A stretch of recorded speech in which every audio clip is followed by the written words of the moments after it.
समय Raina the bads of Bollywood के promotion event में एक ऐसी टी शर्ट पहनकर पहुंचे जिसे देखकर बाप बेटा दोनों ट्रिगर हो जाए।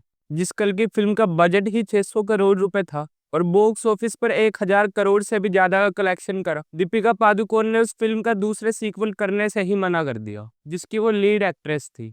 ऑडियंस तमन्ना भाटिया के जिस सॉन्ग को देखने के लिए नेटफ्लिक्स का सब्सक्रिप्शन ले रहे हैं, वो सॉन्ग उस सीरीज में एक्चुअल में है ही नहीं।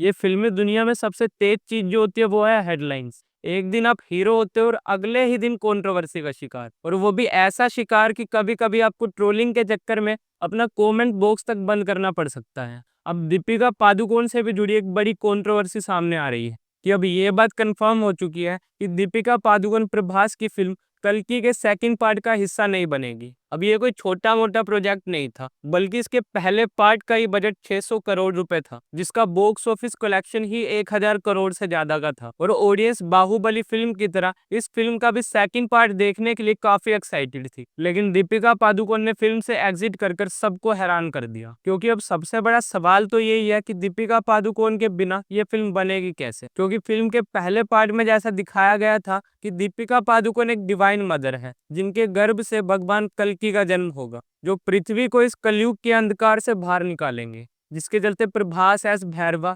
एंड अमिताभ बच्चन एस अश्वत्थामा के रोल में दीपिका पादुकोण यानी सुमति की रक्षा करते हैं। लेकिन अब दूसरे पार्ट में दीपिका पादुकोण की जगह किसी दूसरी एक्ट्रेस को इस रोल के लिए कास्ट किया गया, तो ऑडियंस इस फिल्म से कनेक्ट नहीं कर पाएगी। बाकी इस पर आप क्या सोचते हैं, हमें लास्ट में कमेंट सेक्शन में जरूर बताना।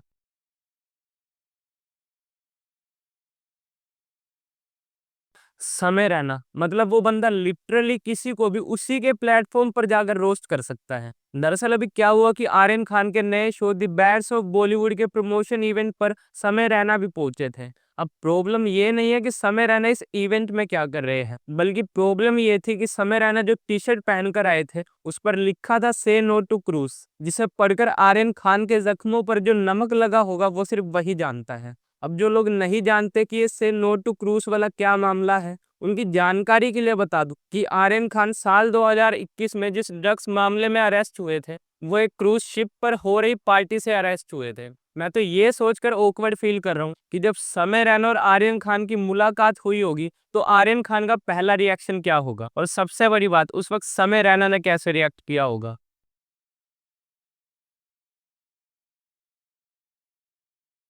बिग बॉस का घर एक ऐसी जगह है जहाँ दो चीज तो गारंटीड होती है, एक तो फाइट और दूसरा ओवर एक्टिंग। और इस बार स्पॉटलाइट में है तान्या मित्तल, वही तान्या मित्तल जिसने आते ही बड़ी बड़ी ढींगे मारना शुरू कर दिया था कि उनका घर इतना बड़ा और सुंदर है कि मानो कोई स्वर्ग हो। और अगर आप किसी 5 स्टार होटल या 7 स्टार होटल में रहने के बाद तान्या मित्तल ये घर जाकर रहेंगे, उनके घर के हर एक फ्लोर पर 5-5 नौकर और 7 ड्राइवर हैं। इतना ही नहीं, वो जहाँ भी जाते हैं उनके साथ गाड़ियों का एक कॉन्वॉय चलता है। इसके अलावा उन्होंने और भी कई बड़ी बड़ी बातें की थी। मैं तो बस यही सोच रहा हूँ कि तान्या मित्तल इतनी अल्ट्रा प्रो मैक्स रिच है तो उन्हें बिग बॉस जैसे इतने सस्ते शो में आने की क्या जरूरत पड़ गई, जहाँ उन्हें अपने बर्तनों के साथ साथ दूसरों के भी झूठे बर्तन धोने पड़ते हैं। अब ऐसा सिर्फ दो ही सिचुएशन में पॉसिबल हो सकता है, क्या तो आप नए नए अमीर बने हो, क्योंकि वो कहते हैं ना, तुम्हारा अंदाज देखकर लगता है कि तुम नए नए अमीर बने हो, क्योंकि जो खानदानी अमीर होते हैं उनका अंदाज थोड़ा ठंडा होता है। और दूसरा ये हो सकता है कि आप अमीर ना होने की वजह से इनसिक्योर फील करते हो और इसीलिए अपनी फेक लाइफस्टाइल दिखाने की कोशिश कर रहे हो। बाकी आपको क्या लगता है, तान्या मित्तल इन दोनों में से किस कैटेगरी में आती है?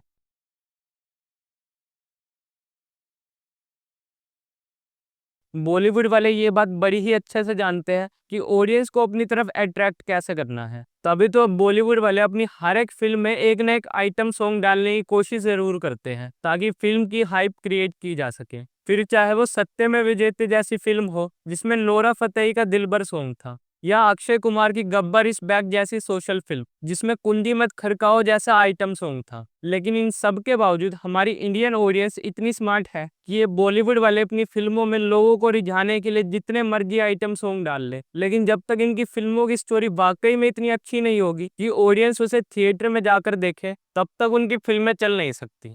और सभी फिल्मों में इन आइटम सॉन्ग्स का पर्पस भी सिर्फ और सिर्फ हाइप क्रिएट करना ही होता है, जिसे शाहरुख खान के बेटे आर्यन खान ने बाखूबी समझा और पूरी ऑडियंस का पागल बना दिया। दरअसल अभी हुआ क्या कि आर्यन खान के debut show the bads of Bollywood से तमन्ना भाटिया का गफूर सॉन्ग रिलीज हुआ था, जो रिलीज होते ही ट्रेंडिंग में आ गया।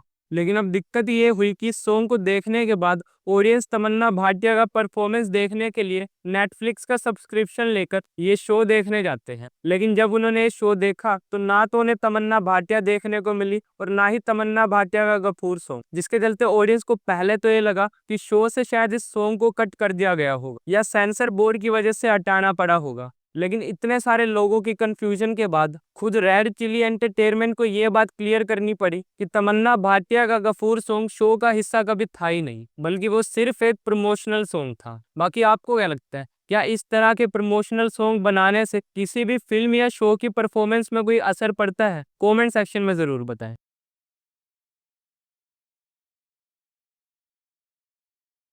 तो अब बिग बॉस को टक्कर देने के लिए अश्नीर ग्रोवर अपना खुद का शो लेकर आए हैं, जिसका नाम है द राइज एंड फॉल, जिसके होस्ट खुद अश्नीर ग्रोवर ही है। अब शो की थीम बड़ी सिंपल है, जिसमें 16 कंटेस्टेंट होंगे, जिन्हें दो हिस्सों में डिवाइड कर दिया जाएगा। एक वो जिनके हाथ में पावर होगी और दूसरे वो जिनके हाथ में सिर्फ काम होगा, जो दूसरों को नीचे कर कर खुद राइज करने की कोशिश करेंगे ताकि पावर उनके हाथ में आ सके। अभी ये शो नया नया लॉन्च हुआ है, जिसे ग्लैमरस तरीके से दिखाने की कोशिश की जा रही है, जिसमें पवन सिंह, अर्जुन बिजलान, धनश्री वर्मा और कीकू शारदा जैसे बड़े बड़े सेलिब्रिटीज को एज अ कंटेस्टेंट लिया गया है। अब अश्नीर ग्रोवर जितना भी चिल्ला चिल्ला कर बोल ले कि उनका शो टीआरपी पे नंबर 1 पर है, लेकिन रियलिटी में अश्नीर ग्रोवर का सिर्फ दोगलापन है, क्योंकि रिपोर्ट्स के मुताबिक बिग बॉस टीआरपी की रैंकिंग में टॉप 10 में स्टैंड करता है, तो वही अश्नीर ग्रोवर का show rise and fall top 40 में भी स्टैंड नहीं कर पा रहा। यानी टॉप शो पर तो है, लेकिन सिर्फ पीछे से है। जहां सोशल मीडिया पर शो की कुछ क्लिप्स वायरल होने की वजह से शो की थोड़ी बहुत हाइप बनती जरूर दिखाई देती है, लेकिन टीआरपी के मामले में अश्नीर ग्रोवर का शो सिर्फ फॉल ही कर रहा है। तो वहीं अब पवन सिंह ने भी शो से एग्जिट कर कर अश्नीर ग्रोवर को एक बड़ा झटका दिया।